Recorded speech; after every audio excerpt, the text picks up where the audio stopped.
வணக்கம், நான் அட்வொகேட் தேவிதரா. இன்றைய பதிவில் அடமானம் அதாவது மார்ட்கேஜ் பற்றி தான் பார்க்க போகிறோம். அதாவது அசையா சொத்து அடமானம் பற்றி தெரிஞ்சுக்கலாம். சொத்துக்களில் அசையும் மற்றும் அசையா சொத்து அப்படின்னு இருக்கு.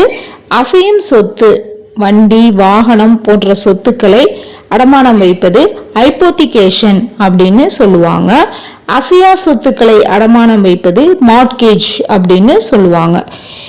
இந்த வீடியோவில் transfer of property act section 58 என்ன சொல்கிறாங்க அப்படின்னா, சொத்துரிமை சட்டத்தில் அசையா சொத்துக்களின் அடமானம் அதாவது வீடு, சொத்து இவற்றின் அடமானம் மார்ட்கேஜ் பற்றி சொல்கிறாங்க.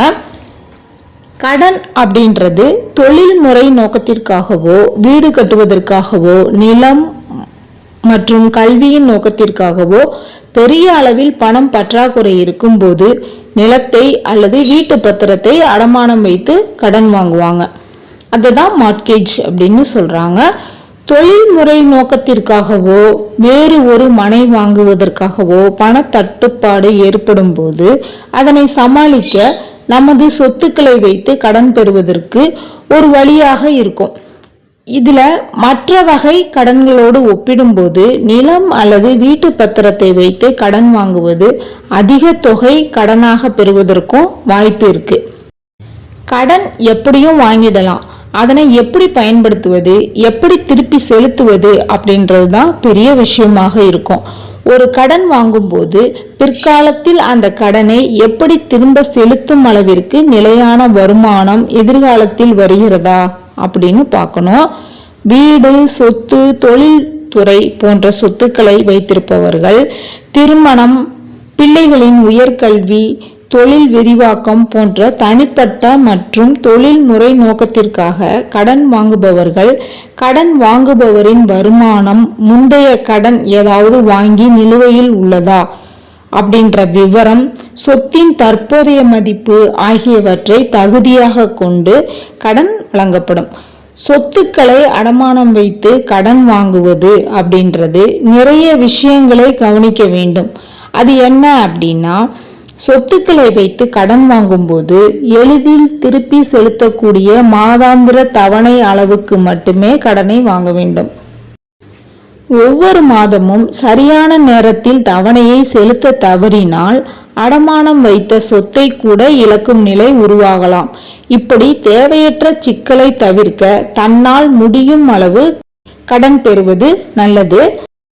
அடுத்தது, கடன் பெறும் வட்டி விகிதத்தை கணக்கிட்டு கடன் வாங்க வேண்டும். சொத்துக்களுக்கு எதிராக கடனுக்கு 9 முதல் 18% வரை வங்கி மற்றும் நிதி நிறுவனங்களை பொறுத்து வட்டி மாறுபடும். கடன் வழங்கும் நிறுவனங்கள் பெரும்பாலும் கடனுக்கு 1% ப்ராசஸிங் ஃபீஸ் அப்படின்னு வசூலிப்பாங்க. வட்டியை விசாரித்த பின்னரே கடனை வாங்க வேண்டும். கடன் வாங்குபவர்கள் கடன், வட்டி, ப்ராசஸிங் ஃபீஸ் இவற்றை விசாரித்து தான் வாங்க வேண்டும். கடன் வாங்கும் நிறுவனத்தை தெளிவாக தேர்ந்தெடுத்து விசாரித்து கடன் வாங்க வேண்டும்.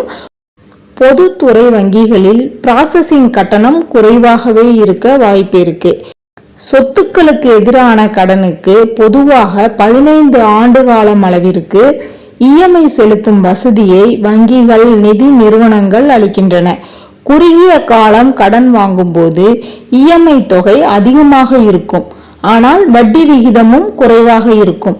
அதிக தொகையை கடனாக பெறும்போது இஎம்ஐ குறைவாக இருக்கும், ஆனால் செலுத்திய வட்டி வாங்கிய கடன் தொகைக்கு இணையாக இருக்கும்.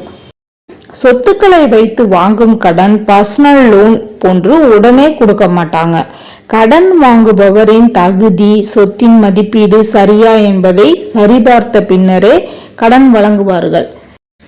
கடன் வழங்கும் வங்கியை பொறுத்து சில வாரங்கள், சில மாதங்கள் கூட ஆகலாம். அதற்கேற்ப திட்டமிட்டு வாங்க வேண்டும். பொதுவாக தனியார் வங்கிகளின் சொத்து மதிப்பில் 75% வரை கடன் வாங்குவார்கள். பொதுத்துறை வங்கிகள் சொத்து மதிப்பின் 65% வரை மட்டுமே கடன் கொடுப்பார்கள். அதனால் சொத்தின் மதிப்பை அறிந்து வைத்து அதற்கேற்ப திட்டமிட்டு கடன் வாங்க வேண்டும்.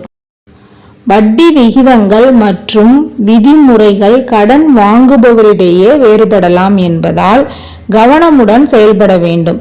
ஏனென்றால் இஎம்ஐ மற்றும் மொத்தமாக திருப்பி செலுத்தும் தொகையில் பாதிப்பை ஏற்படுத்தலாம்.